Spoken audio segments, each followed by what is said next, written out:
Добър вечер, уважаеми зрители на най-българската телевизия, телевизия СКАТ. Вие сте с предаването Сенки и силуети. Аз съм Стоян Иванов. Днес, 1 юли 2014 година. Преди да ви представя моя гост и темата, ще се изкуша да обсъдя събития и случки от последните дни, които бяха наистина многократно обсъждани вече по другите медии, а и по нашата медия. Включително за тях говори в своето предаване и колегата Велизар Енчев. Но аз съм изкушен да ги обсъдя още един път, по-точно да ги спомена. И знаете ли защо? Защото тук, в това студио, в студиото на Сенки и силуети, преди доста месеци още предупреждавахме какво ще се случи. А какво се случи? Ами днес, от днес, 1 юли 2014 година, цените на тока отново започнаха да растат. Вярно, за сега с по-бавни темпове, само около 3% са за Западна България и по-малко за другите райони на България, но те започнаха отново да растат, както и цените на парното в София и други градове. Защото Държавната комисия за енергийно и водно регулиране най-сетне призна това, което ние тук говорим от много месеци.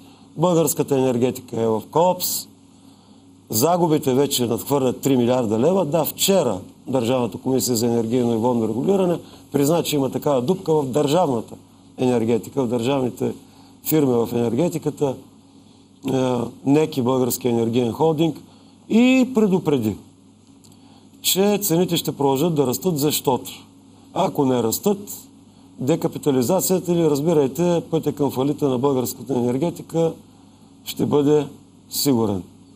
Нещо повече. Само преди седмица-две от Държавната комисия за водно енергийно регулиране изведнъж обявиха това, което беше ясно отдавна за всички, много отдавна за всички, които са следили темата, че основната причина за скока на цените на тока не е в сегашните електроразпределителни дружества. Те не, че направиха големи поразии на времето и не, че приватизацията им не беше повече от съмнителна, но основната причина за този дисбаланс се крие някъде другаде. Тук, в това студио, ви обяснихме къде. Започнахме сделките по времето на правителството на Иван Костов с тъй наречените американски тецове, американски инвеститори.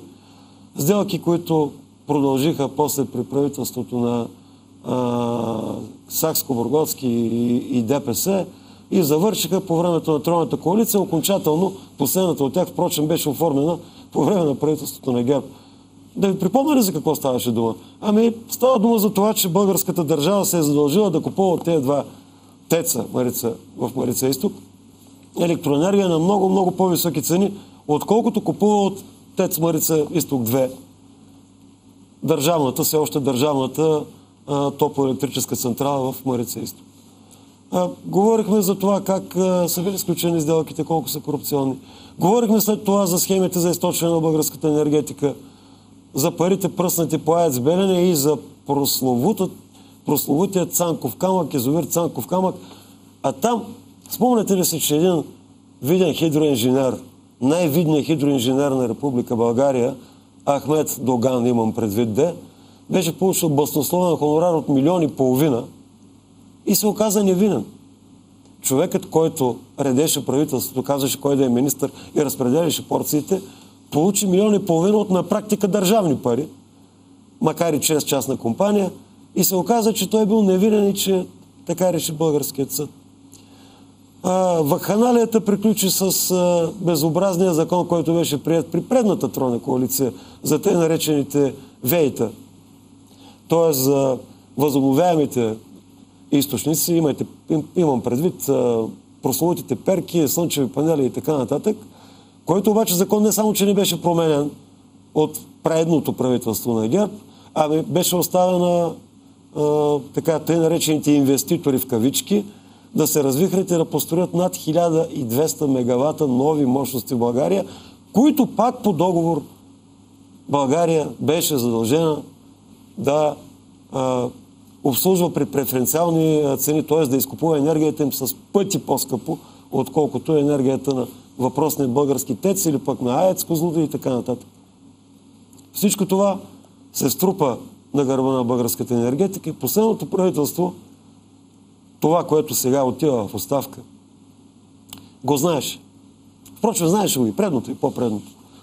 Вместо да вземе мерки още тогава, то предпочете дивашкия популизъм, предпочете да не размахва едни цифрички, да натиска цените надолу, без да вземе мерки там, където всъщност е истината голямата кражба. И чак сега, преди седмица-две, признаха, че има проблем с американските тецове, с тези въпросни веита и така нататък.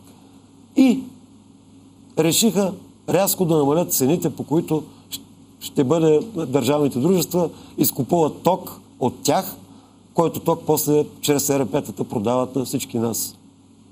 Това решиха, само че, уважаеми зрители, сега ще отправя още едно предупреждение, това е клопка.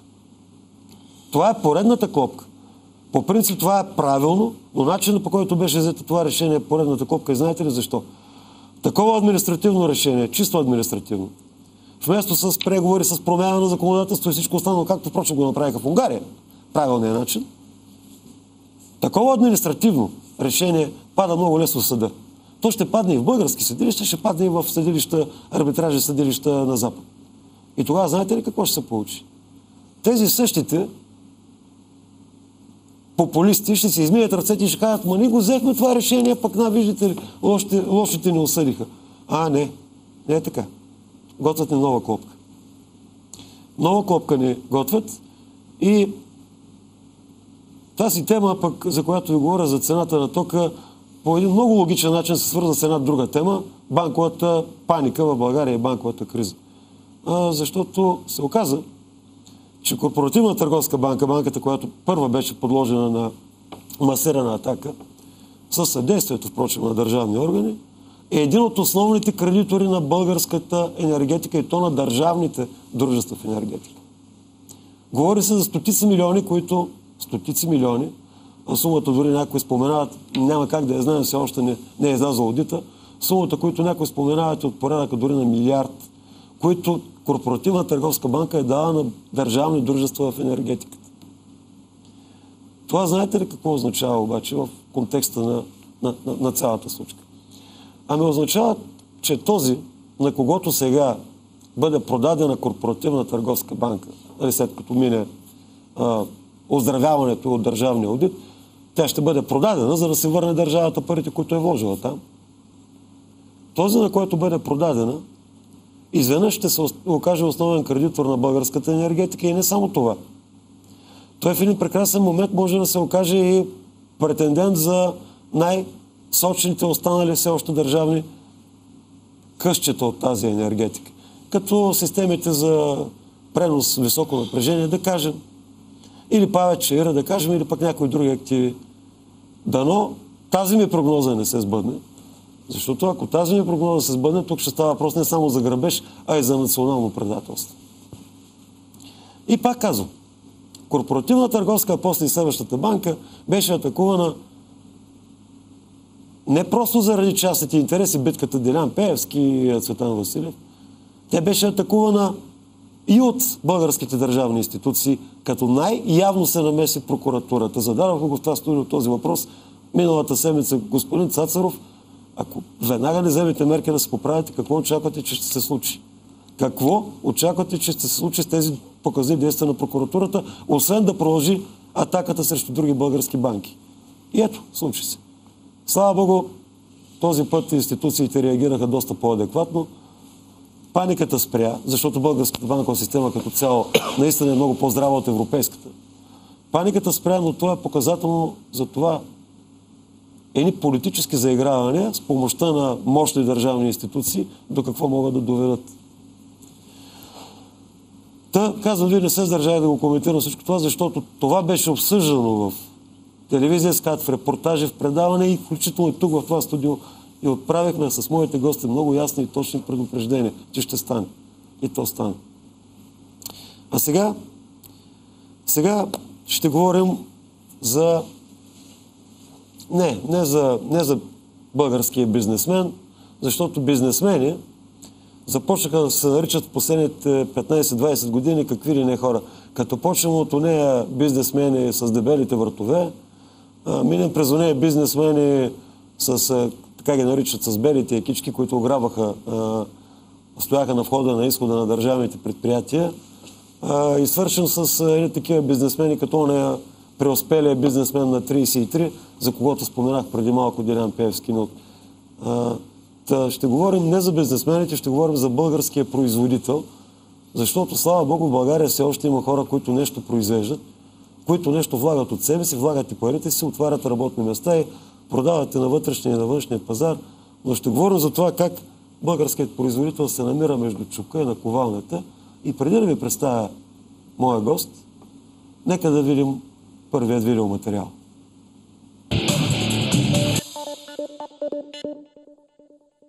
Изпълнителният директор на птицекомбинат Благо Джиев стана носител на тазгодишния национален златен приз «Човешки ресурси».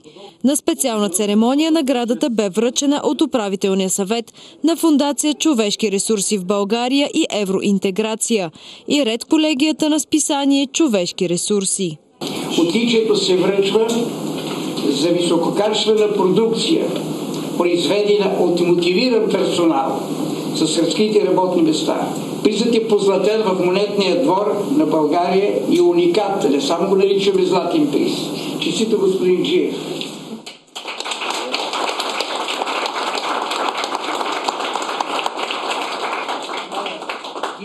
Дипломът, а това е пакетът с златния приз «Човешки ресурси». Какъв е вашия съвет към младите предприемачи в България, към тези, които искат да получат професионално развитие? Труден въпрос ми задавате. Какво да ви съветвам? Те много добре виждат какво става в държавата. България е банка кадри на европейските развитите страни. И това ще ви кажа, че ако не са българските кадри, румънските кадри и така нататък от източните страни, западният бизнес ще закъсне изключително много. Но нашите политици не умеят да защитават тази кауза и да говорят истината, да устояват тази кауза. Бизнесменът Благо Джиев е носител и на високи европейски отличия, които са му връчени на престижни церемонии в Париж, Брюксел, Барселона, Женева, Берлин и Франкфурт.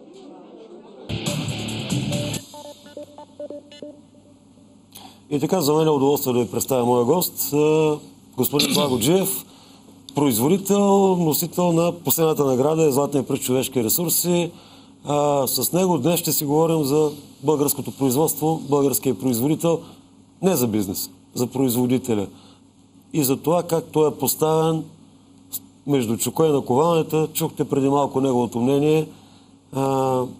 Господин Джиев, искате ли да започнем с един друг ваш цитат, който преди 2 години сте казали в едно ваше интервю? Колеги, ако можем да покажем картина от лаптопа. Ето виждате, това е интервю пред вестник Преса, да. Птицепроизводителят Благо Джиев, сегашното не е бизнес, а подигравка. И така, честито за наградата. Честито за наградата, но защо сте на това мнение и още ли сте на това мнение? Интервюто от преди 2 години. Какво се случва в България, господин Джиев? Благодаря, но за наградите аз преди години още съм го казал, че по-скоро в момента, когато виждаме, че държавата не върви на добре, по-скоро бизнеса трябва да търсим отговорност, отколкото да ги награждаваме някои изтъкнати бизнесмени. И от преди доста години съм се убедил, че аз твърдя, че нямам нищо общо с този бизнес. Претендирам, че... С кой бизнес?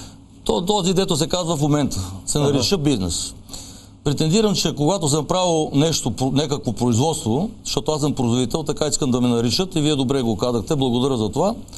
Не бизнесмен, защото бизнесът явно е нещо друго, което в момента клати световната икономика и е докарал до ръба редица държави и ги е докарал до фалит. Така че аз претендирам, че моята дейност като производител никога не съм правил нещо, което да бъде против интересите на държавата. Така че така се обръщам и към другите хора, които създават производства, също да го декларират това нещо пред хората, да се знае, че проблемите са някъде на друго место, не са в бизнеса. Защото един такъв пример бих казал. При 10 ноември обвинявахме, че имаше една партия и тя беше виновна за всичко. Тя беше единствената партия, тя създаваше законите, тя се ръководеше и икономиката. Сега тази партия си замина, няма партия една, сега са много партии. Икономиката тотално я приватизирахме, и поне се казва, че държавното било лошо стопанин е била държавата, въпреки че в Швеция е над 40 или 60% е държавно още. Така че това е дълга тема, вие трябва да го коментирате, да има ежедневни теми по този разговор. Така че, какво става сега? Значи, проблемът излиза, че е в бизнеса. След като всичко е приватизирано и ние задаваме благата, значи нещо между нас куца. Но за това нещо аз не чувам коментар. И колко пъти, когато съм го споменавал на ваши колеги, никой не е писал дума по този въпрос.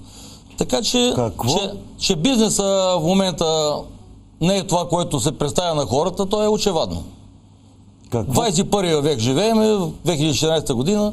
Така ли сме мислили преди 40 години нашите потомци, моите връстици? Това ли сме смятали, че 2013 година ще бъдем на това да реже държавата? Добре, какво? Нека да започнем от България. Казахте, че нещо куца на българския бизнес. Да започнем от България. Какво според вас куца на българския бизнес? Защото ето... Добре, ще ви кажа това, но основното трябва да знаем, че ние в момента приемаме... Ние не ръководим държавата. Ние нямаме политика, държавна политика. Държавната политика е в Брюксел и в Вашингтон. Брюксел слуша какво казва в Вашингтон, а ние слушаме какво казва в Брюксел и в Вашингтон. Едновременно. Естествено, всяка държава прави политиката такава, каквато да бъде добре за собствената му държава. Да говорим, че Брюксел така се един решен мери, то е очевадно. Гърция е фалирала, Испания е фалирала, Италия е зле, Португалия, нали, половината европейски и то стари и развити страни са в фалит. Какво да говорим ние за България?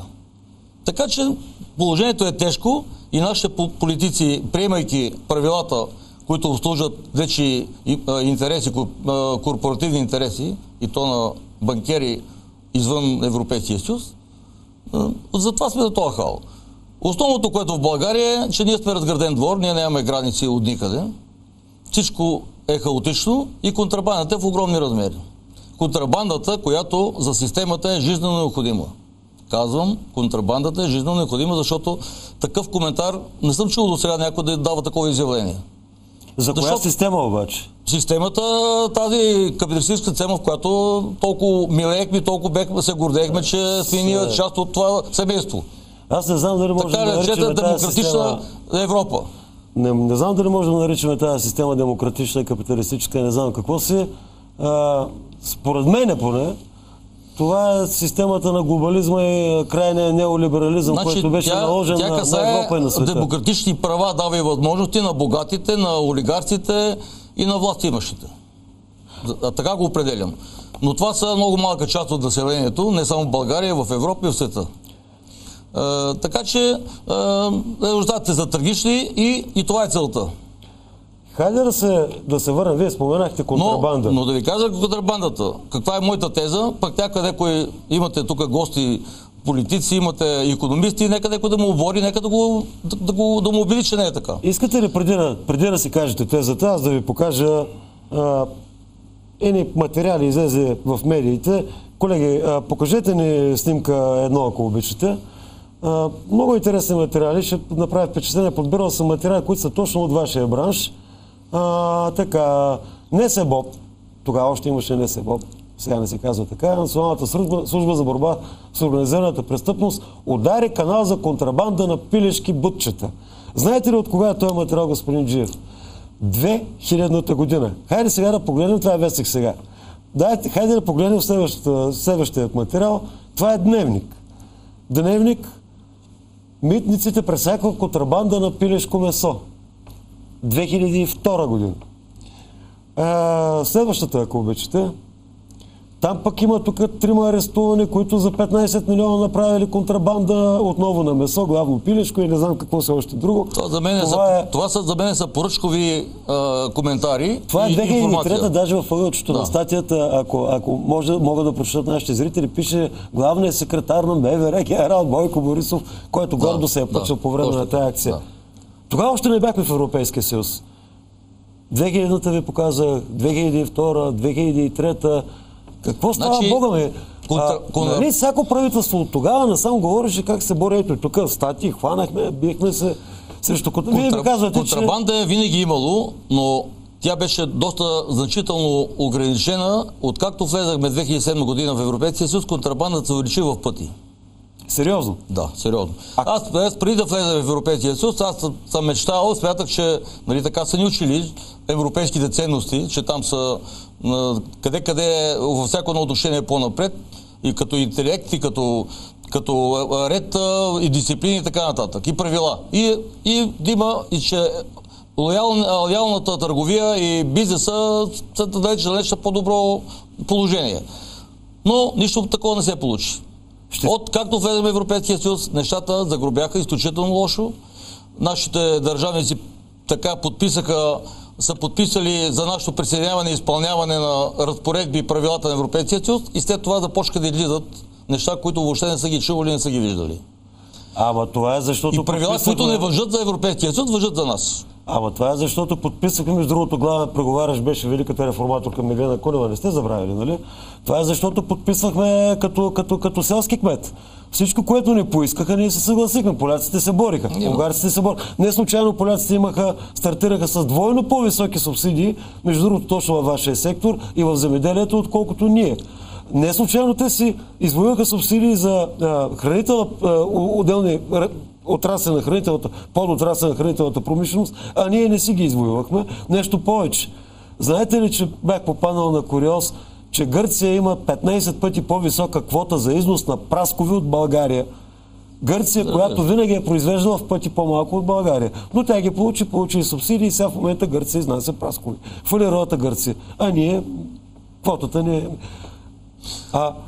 Да ви попитам, да не би да се окаже прав Ваньо Танов, аз си го спомням, той беше казал, макар и за цигарите да се отнасяше, 2010 или 2011 година, още беше шеф на митниците, че 94%, помня тази цифра, от контрабандата на цигари в България влиза през страните от Европейския съюз. И във вашия бранш не така? Разбира се. Европейският съюз е разграден двор.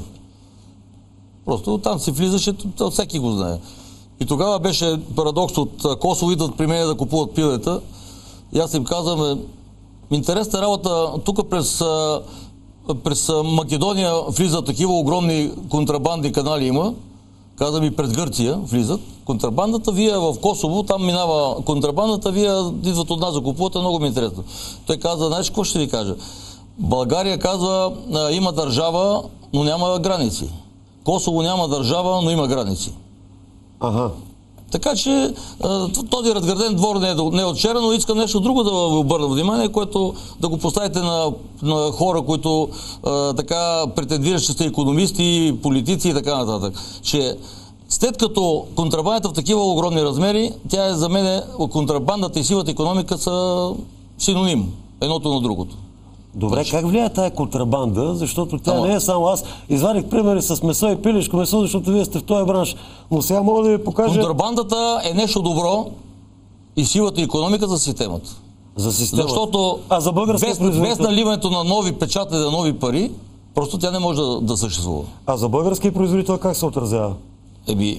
Аз ви казвам, ние сме свързани в този глобален свят и понеже сме малка държава, това се отразява много негативно, много рядко се чувства това нещо. В голямите държави с голямите икономики, там нещата са по-меко ги преживяват. Но при нас ние нямаме кой знае каква развита икономика и това, което имахме, то ще се съсипва. Сега в момента да виждате нещо. Сега от скоро започнаха вече да има плодове и зеленчуци на пазарите. До скоро и това нямаше. Отиваш на пазара и те лъжат. Едно време лъжаха, че е вносно, сега лъжат, че е българско. Че е българско, да. Ще доказахме, че ние имаме нещо много по-добро от Европа. Колеги, ето, нека да покажем нещо пък от тази година и то от края на май месец. Да покажем една картинка. Това е сайтът Фермер.bg. НАП, Националната агенция по приходите и Министерството на земеделието и храните се похвалиха. Спряха внос на 1 тир с картофи.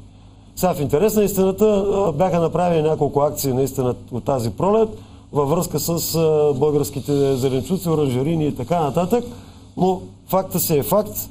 Вижте с какво се хвалим. Хвалим се с това, че сме успели една малка част от контрабандата да спрем. Контрабандата, която залива българските пазари, която влиза тук на цена примерно 3 стотинки за килограм, а после стига до българския производител. Значи, това правителство може да има всеки кусури. Аз няма да ставам защитник на него, но трябва да кажа, че... много имаше, да. Но трябва да ви кажа, че в нашия бранш и въобще в животновството и в земеделието има много неща, специално за контрабандата, които има резултат.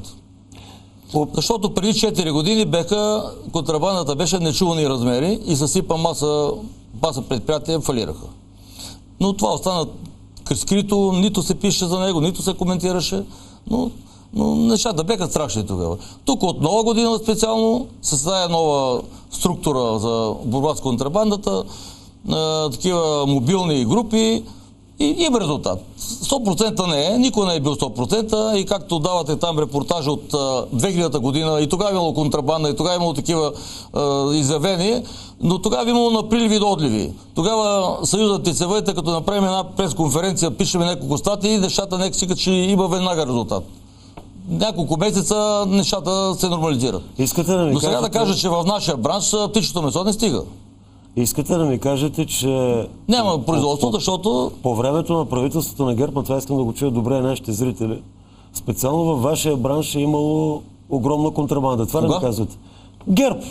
Допреди... Точно по това време, казах, преди това правителство, 4 години беше контрабанда. Добре. И тогава с надеждата съм държал аз толкова работни места, не може да хода, но където и да отида, видях, че просто никой не се и трогна, малко поне така, привидно поне. Ама аз набирам едно ваше изявление, това пред тази грозона от септември 2013 година. Благо Джиев, останаме да работя за едната чест. И тук много интересно по снимката, пилешките дробчета от Европейския съюз се изхвърлят, защото стават напихти от фуражите и много интересно... Аз съм го дал това в смисъл, че защо няма внос на пилешки дробчета от Европа. Защото просто те не стават за ядене. А по самото дробче може да съдиш какъв е бил организъм на пилето, самото месо, качеството на месото. Мирослав Найденов. Моля? Мирослав Найденов. Споменавам ви това име, защото смятах да ви задам този въпрос. Сега виждам, че и тук колегите са ви го задавали тогава някъде преди година, по-малко от година. Господин Джиев, преди 2 години с ентусиазъм заявихте, че ако се въведе БДС на местните продукти, ще загубят само търгашите, които внасят ефтиното фалшиво месо.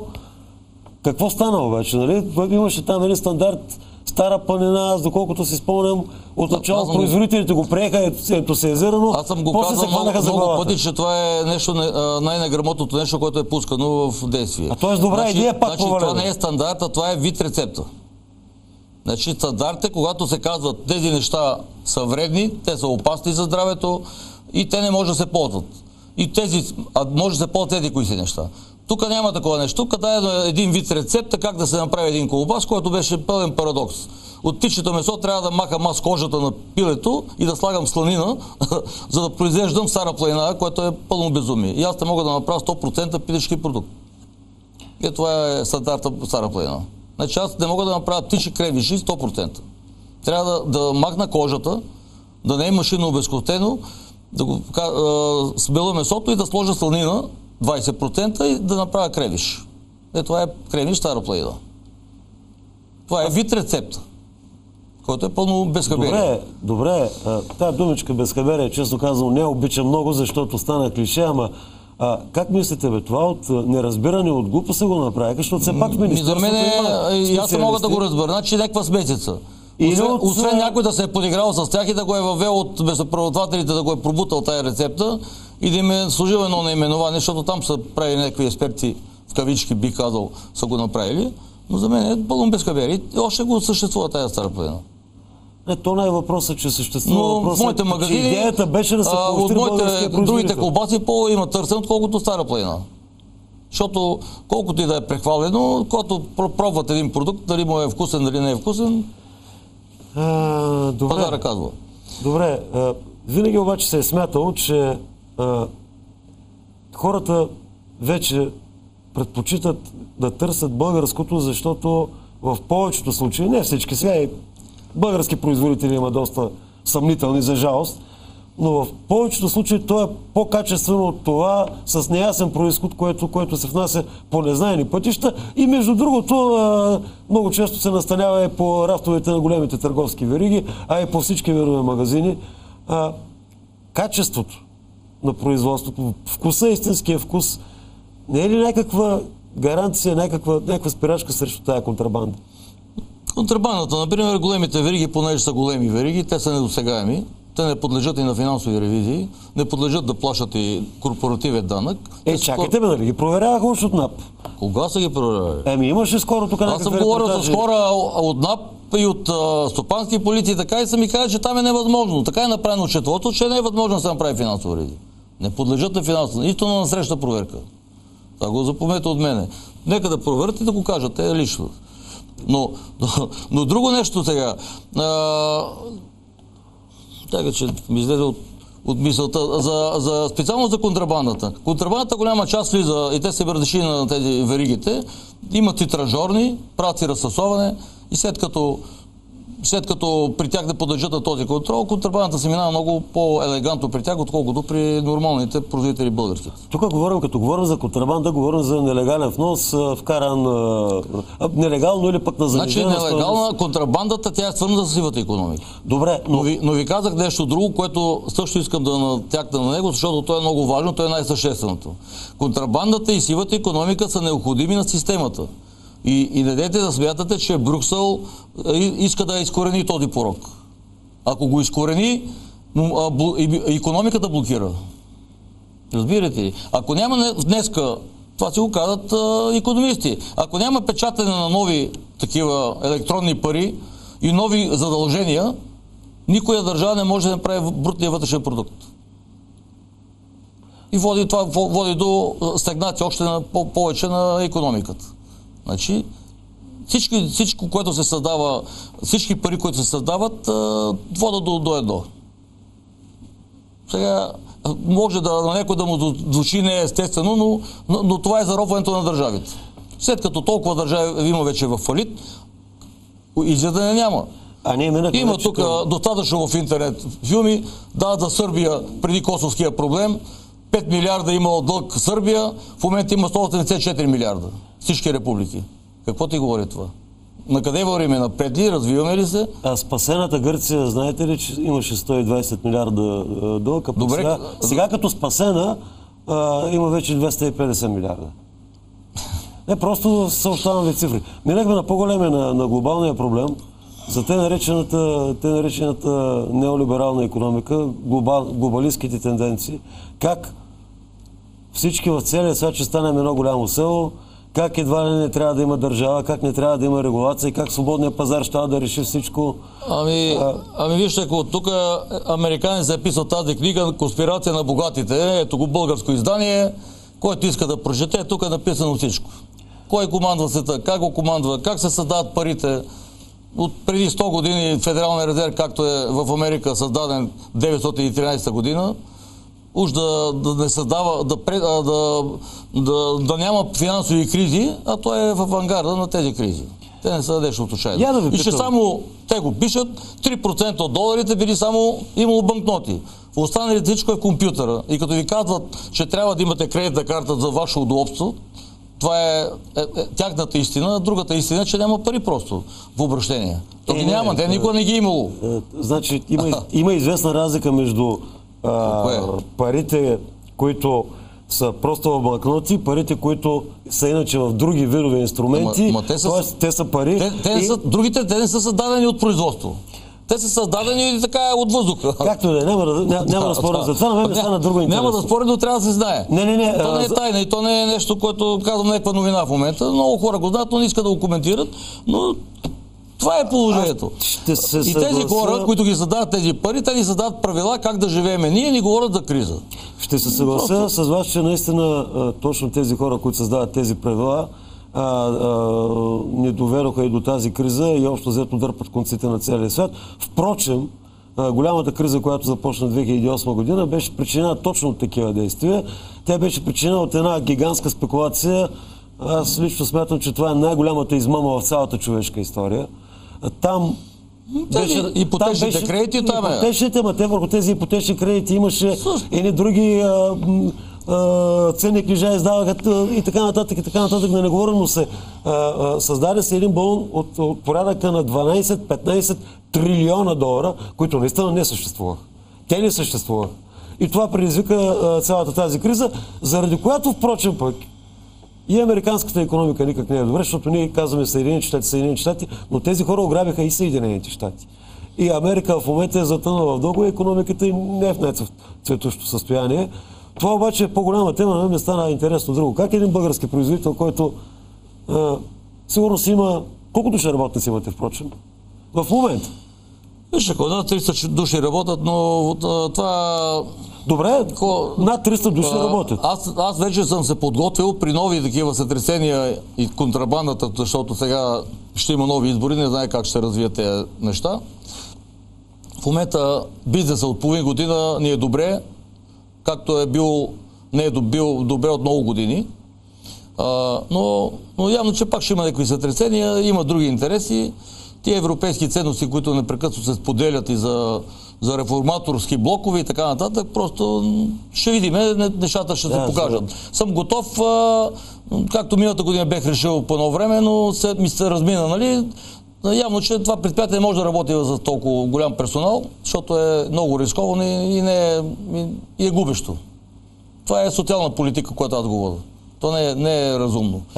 Ако произвеждам 2 пъти, 3 пъти по-малко, ще е много по-добре. И явно, че държавата това не я касае. Ама чакайте малко сега.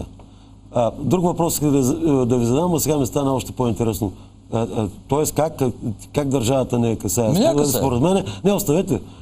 Това, че някои от управляващите не ги интересува, е друга тема. Ама държавата, самата държава като държава и България като държава и българския народ го интересува, защото, извинявайте, вие ще съкратите от 300 души, примерно 200. Това са 200 души на улицата.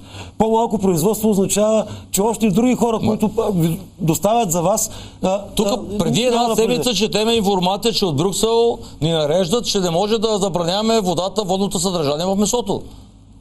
Това са европейските директиви. И казват, че България веднага трябва и тази ще го пишат от Министерството за земеделието, се съгласяват. Не могат да кажат, не, в България ще имаме наши правила. Европейска директива позволява в разфасованото месо да се слага вода. Но това не е вода. Толкова е само вода, измама като вода. Но това са водно съдържание, водна емулсия, която има редица други неща, пък има химикали в тях, които са изключително вредни. И редица заболявания, които има над половин милион заболели годишно в Европейския съюз от различни болести, това нещо ще се разширява и смъртни случаи има и така нататък. В България няма до сега да се е породила някаква болест от нашата страна произлезла. Но това е всички болести, които идват, това е от химията, която се въвежда в храненето на животните, в отглеждането, не в птиците, въобще във всички видове живот. Ще и в рибата се слага. И не само в тях. Така че сега в скоро време те са почнали вече колегите да слагат водно съдържание и няма кой да ги контролира. Водно съдържание, ако имате предвид, както казвате, ако попива само вода, това е измама на потребителя. За да стане връзка между водната молекула на месото и водата, иска нещо свързващо, което трябва да бъде. И това е химия. А това то се казва, че не е химия, но е химия. Как не е химия? Естествено, че е някаква химическа съставка. Теоретично така, че може да е от животински произход, но къде го има този животински препарат направен, като индустрията е в огромни количества, в тирове влизат на ден такива препарати в България. Огромни количества. И че индустрията е в този вид технология е толкова развита, да не кажа, че е повече развита, отколкото самото универсално производство на натурално месо. Вие ми казвате неща, шприцове, тумблери, какви ли не други неща, които се правят. Вие сте в бранша и ми казвате неща, които са плашещи, защото това не е да го почета в интернет, че някой си нещо си го казва. Аз като съм ходил в Европа, съм отказал да ям месо в ресторант, например. Имаше един филм с Луи Дюфинес. За да чути пък въобще нямат те при тях. С Луи Дюфинес имаше един филм, ако се спомняте. То от 50-те години, преди сметка от кога е тая технология. Тогава на шега не сме го гледали, но сега го изпитахме на гърба си, че това не е никаква шега, ами си е технология. И какво излиза, че българският производител, то не само във вашия бранш, хайде сега говорим за вашия, наистина е между чука на кованата. В този вид технологии има... Българските чиновници и политици... Има и нещо много по-дълбоко, има и политика, която не съм аз човека, който трябва да коментирам. Намерете си такива професори, политици, изтъкнати, икономисти, които да ги коментират. То не е случайно измислено.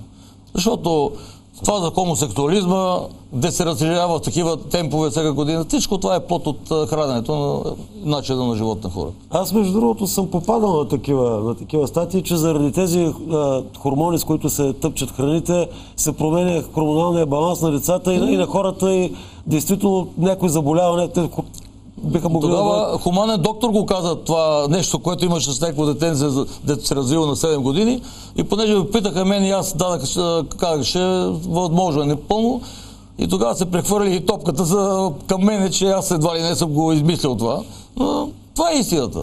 А вие ми напомняте... И диоксин се консумира в Европейския съюз, заради тях затвориха екарисажите по цяла Европа. Но това са дълги теми, които просто са... Не съм мястото... Диоксин не е ли бойно отровен? Диоксин не е ли отровен? Отровен е, разбира се. Но той се от рафинериите, маслата, ги използват там за храна на животните. А те бяха открили в Германия, доколкото ако не съм в Германия, и не знам къде си. Той е открито, но не един път. Не е път откривано, но е затулвано. Чакайте сега, понеже те защитават хората, тяхното производство. Че ме напомняте нещо, много пъти са спирали българско производство под някакви измислени си някакво правило, митнически власти, не знам какви си санитарни власти, там ветеринарни власти в Европейския съюз, че този продукт не отговарял съвсем на, не знам, примерно кокошката не е достатъчно щастлива. Защото с 10 квадратни сантиметра е по-малка клетката. И спират българско производство, а в същото време минават и стават постоянно скандали, такива, които в България не са ставали. Наистина за... То е страшно да се го помислиш, камо ли да го коментираме това нещо. Така. Десетки тонове на ден се изхвърлят такива утайки от рафинерии, дето правят биогоривата, правят биогорива и създават друго антибио, което съсипва здравето на хората. Така, сега ще включим и телефоните, тъй като времето ни напредна, искам да чуем и нашите зрители, но уважаеми зрители, моят гост е Благо Джиев, производител на пилешко месо, човек, който обаче каза доста страшни работи, то не само за състоянието тук вътре в българската държава, ами и за въобще това, че българският производител е поставен наистина между чука и накованието. От една страна български чиновници и политици, които въобще не се интересуват от хората, които се опитват да развиват производство в България, напротив, изнудват ги. Впрочем, искали ли са ви пари, да попитам аз? Пари да са ви искали незаконно така нещо, за да... Няма да те одобрим, или какво се, ако не ми дадеш пари? Това е вреда на нещата. Вреда на нещата. Приемаме го за... Така. А когато нещо се оправя с пари, не е толкова страшно. Но когато има политическо решение и когато е... За мен няма да влиза подробности колко пъти са ми правили такива неща, още преди влиза в Европейския съюз. Само моята кланица беше одобрена като първа група, другите им дадаха по 6 милиона по програмите така анблок, дали персонално, по някакви тяхни изчисления как са ги определили тия хора, които да бъдат. На мене после вираха как да ми правят втора проверка и как да едва ли не да се говори, че да отговарям на някакви изисквания, което нещата са винаги били и така, такива. Корупцията в България и двойният стандарт, то много меко казвам, двойния аршин на Европейския съюз, българският производител между чука и накованията. Много неща има, които трябва да се гордеем за тях, само че нямаме тази възможност. Нека да чуем вече и нашите зрители. Добър вечер, чуваме ли се? Разпадна се тая връзка, за съжаление. С какво можем да се гордеем, казвате? Казвам, че в нашо имаме такова чисто земеделие, което го няма никъде в Европейския съюз. Имахме животвъдство прекрасно, ние всичко съсипахме и внасяме 80% от месото по статистика е вносно. Това е парадокс. И 2 милиона селяни няма какво да ядат по селата, нямат никакъв поминък. Не могат да произведат качествени продукти. Сега да видим връзката ще стане. И ако Европейския съюз... Добър вечер. Добър вечер. Здравейте, слушаме ви. Ами аз съм за правозащита. Значи този господин, който е ваш гост, човека се е бил сразу как трябва. Ами добре, благодаря ви много нещо. Да, благодаря ви за вашето мнение. Човека се обади просто да ви каже, човека разсъждава както трябва. Днеска да разсъждаваш както трябва и да го казваш е голям лукс.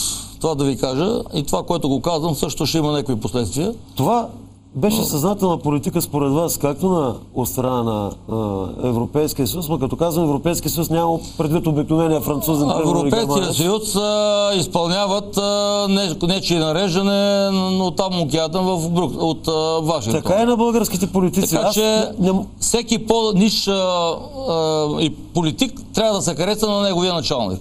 Така би го казал по стълбата, а пък политиката е порочна и те го доказват в световен мащаб. Добре, нека да чуем следващия зрител. Добър вечер. Добър вечер. Здравейте, в ефир сте, говорете. Искам да поздравя този човек, защото аз съм производител, живея на село и гледам крави И се сблъсквате с подобни проблеми, предполагам. Виж, че сега аз ям само домашно. Не купувам, много хора трябва да го проумеят това, дето го говори този човек. И да осъзнаят, че българското село е унищожено. 25 години се унищожава. Добре, а вие... Прави нищо да се види колко е реалният брой на животните. Аз си го казвам за крави, за овце, за свине, за пилета, не знам, нали, да се мине да се види, почти няма нищо. А вие като гледате все пак животни на село, продавате ли някаква продукция на пазара и ако продавате... Не продавам, защото то просто... Кой ще ги пусне на пазара? Трябва самите хора да свикнат да търсят при производителя, а не да отиват в голямата верига, където е на тройна и на четворна цена по пъти от колкото излиза от производителя. Говорим специално за млякото, да речем. На 60 стотинки, а пък в магазинци 2 лева, кутии и разни други там. Той са всичко и те, не само състои. Добре не дяло да го вземе. Ние имахме толкова добре развита. Аз не говоря за ТКЗС-тата, а за старата кооперативна система, когато хора-производители се обединяват и заедно организират как да стигнат до клиента, до купувача. Сега всичко това е разбито. Защо го нямаме? За съжаление, българския менталитет е такъв, че просто всеки си мисли, че ако стане той ще ме лъжи. То се знае, че го види много добре, че просто е невъзможно в момента такова нещо да съберат примерно 7 човека да произвеждат едно, нали? Къде се говори за сдружението и просто психиката е такава на българина. Всеки мисли, другия ще излъжа, аз ще излъжа и това е една от причините, не само той. Благодаря ви много, че се обадихте. Разпитах ви повече, защото очевидно и вие си казахте, че вие сте производител, макар и по-малък от вас, но човека произвежда и казва същото.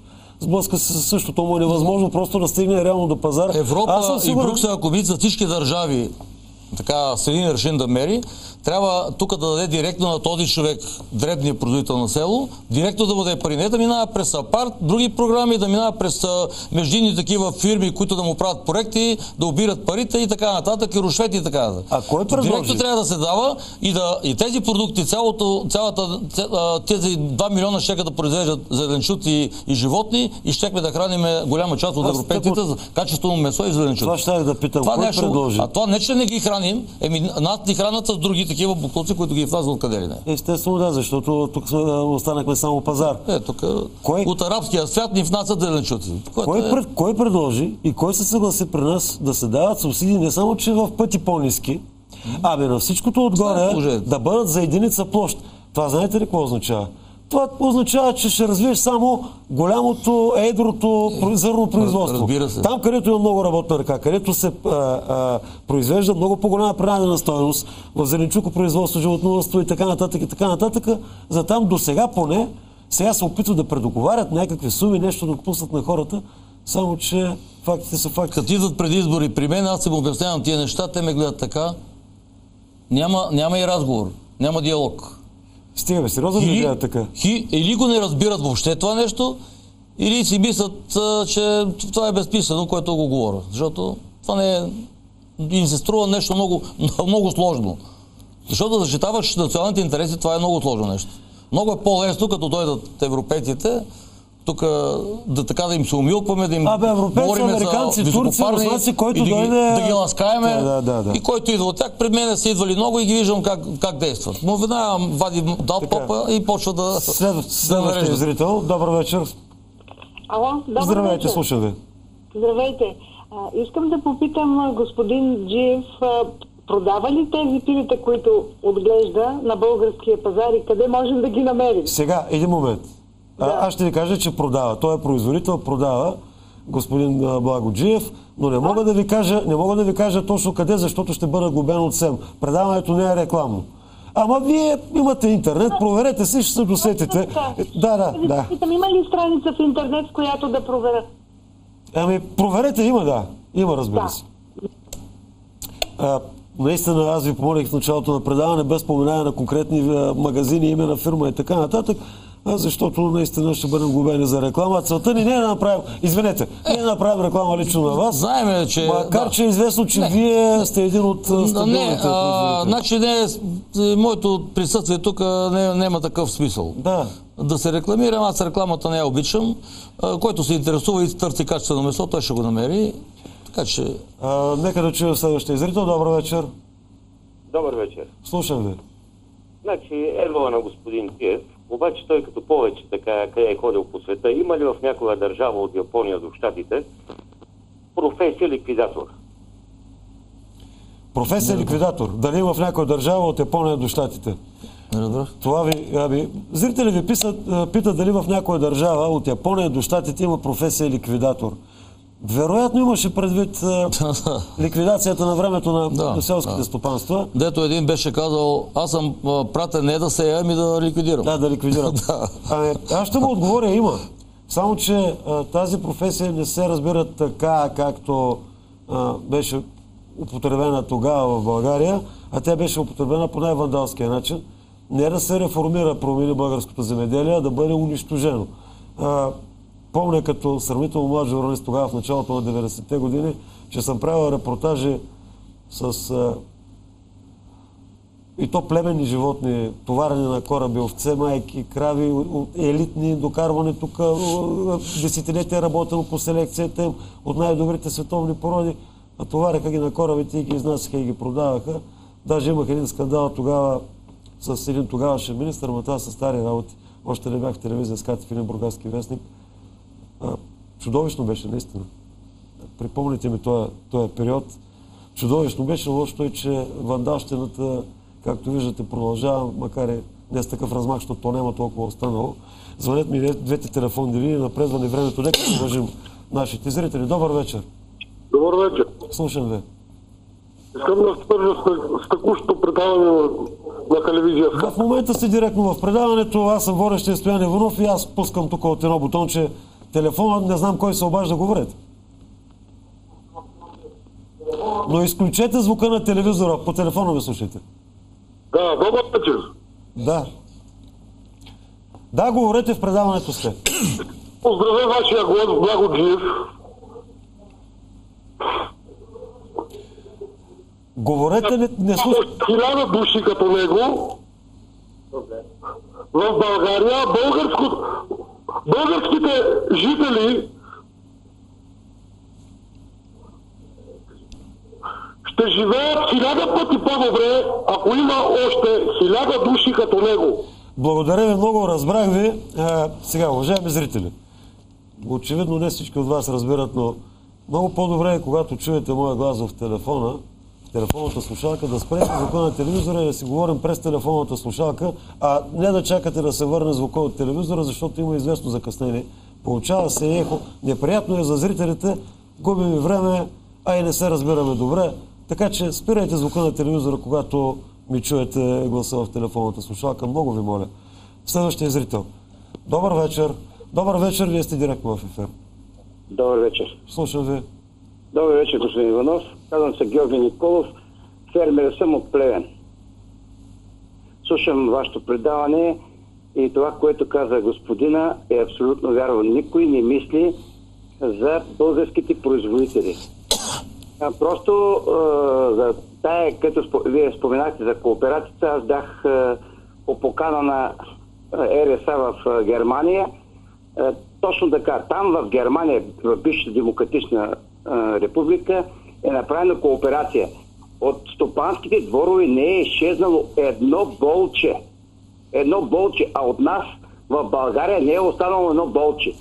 И никой не търси сметка на никого, защо това го ликвидираха. Германският селянин получава рента от производството на зърно и от производството на мляко. Там възрастните хора живеят като нормални, а нашите бащи и майки са оставени в такъв концентрационен лагер. Те са ги затворили, не могат да излезат от селото. Аз живея на едно село, не могат да излезат до пътя. Просто чакат, купуват си лекарства, нямат пари. Когато отиде на магазина да си купи сирени, бабата си купува 3,60, защото тя няма пари, не получава пенсия, господин Иванов. Така са нашите управници. Никой не мисли за българския народ. Всеки мисли за собствения си джоб. Да. Благодаря ви за вашето обаждане. Даже нещо по-страшно се случва в селата. Дано в селото на родителите ви да не е така. Не стига, дето хората живеят в мизерия, ами на всичкото отгоре, понеже се развъдихме една група напълно така декласирали се, излезе извън обществото хора и понеже по някакви причини, не знам защо някой реши, че хората не бива да имат равни права и равни задължения, но ако са малко по-някакви, по-различни, дали по така сексуални предпочитания, дали по етнос или не знам какво, те ще имат само някакви права, пък няма да имат същите задължения. Понеже се разварихме такава декласирана група, озверява, не говоря за цяла етнос, говоря за тези от тях, които са озверели, буквално обезкостяват българските села. Ама буквално. Вече почнаха да нахлуват и в градовете. И това ще продължи, ако не се вземем ние в ръце, не си вземем държавата обратно. Това ще продължи, защото първо им обираха реколтата, сега вече находят в къщите, им пребиват, взимат по къщената мизерните пенсии и без това извършват убийства и какво ли не. И тези показни акции, които бяха с изпратени жандармеристи тук-таме, както видяхте, не спряха проблема. Но това е дълга тема и друга тема за други предавания. Има начин да се спреде, впрочем, и то е много простичък начин. Цялата строгост на закона е равни права, равни задължения за всички, но пак казвам, друга тема е сега, нека да чуем още един-двама зрители, звънете двете телефонни линии, предизвикахте голям интерес, господин Джиев. Добър вечер. Добър вечер, господин Иванов. Приветствам и вашия гост. Изключително актуална и интересна тема засегнахте тази вечер и аз искам да задам един въпрос на вашия гост. След като толкова много е ходил по света, има ли някъде, където да е видял толкова национални предатели и родоотстъпници да са на власт и като са на власт, чак пък толкова да им светна мъничко поне за народа, а да мислят единствено и само за себе си. Не мога да разбера, ние сме една шепичка народ на една шепичка земя. Някой беше казал, всъщност помня кой, но няма що да го споменавам, че България се оправи за 800 дни.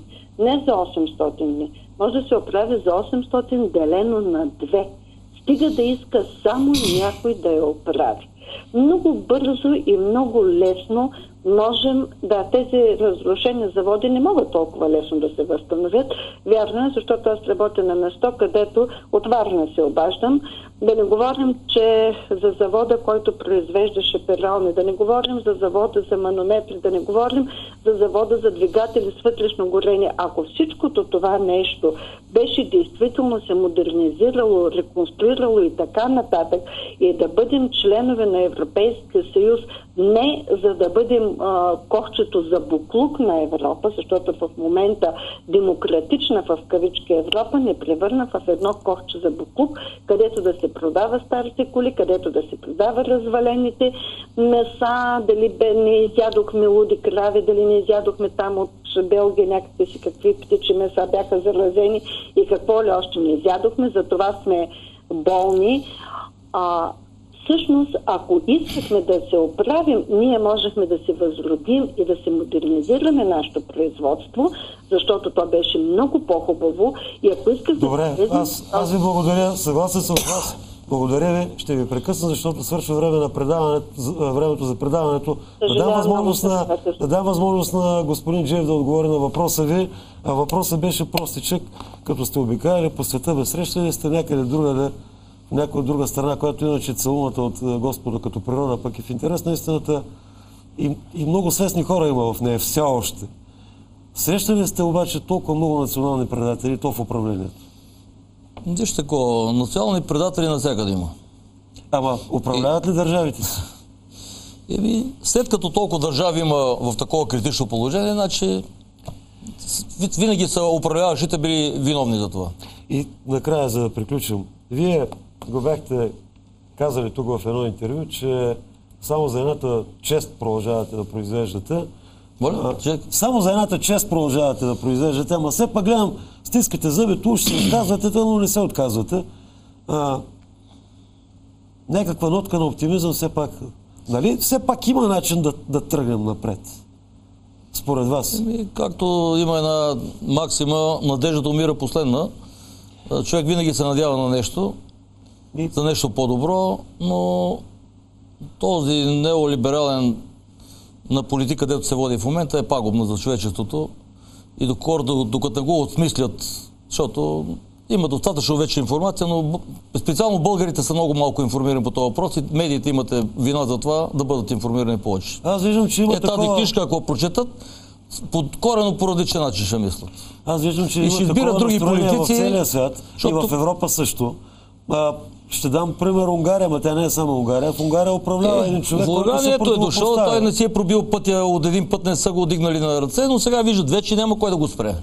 Просто сега над 60% унгарците го подкрепят Орбан и човекът прави нещо, което не се харесва в Брюксел, но няма какво да се прави.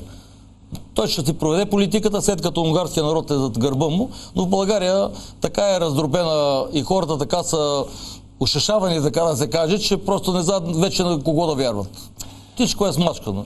Но трябва да разберат едно, че европейски ценности, кой говори, значи те не са националните ценности. Трябва да говорим за българските ценности, за българските интереси. И ако Брюксел го оценява това, когато има богати и проспериращи държави, всичките като цяло ще правят велика и демократична Европа. А сега не е така. Сега има бедна и богата Европа. Благодаря ви. Ние сме определени в графата бедни да бъдем. Благодаря ви за това участие, господин Джиев. Наистина предизвикахте голям интерес. Телефоните ни продължават да се заедете, но времето на предаването ни изтече. Чухте го от моя гост, не от мене. Докато има този двоен стандарт, докато го има този неолиберален модел, докато ни пробутват под лозунга европейски ценности, също ценности, които не са истинските европейски ценности, камо ли пък нашите български, ще бъдем на този хал, но има и как да се преборим. Унгарците ни дадоха пример.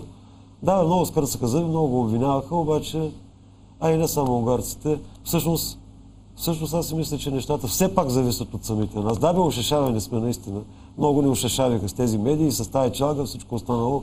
Но хора, ако ние не се осъзнаем, наистина ще се изгубим и държавата, ще се изгубим и народа. И в крайна сметка ще се окаже, че за едното нищо сме живели на този свят. Благодаря, че бяхте с предаването Сенки и силуети. Останете на програмата на СКАТ.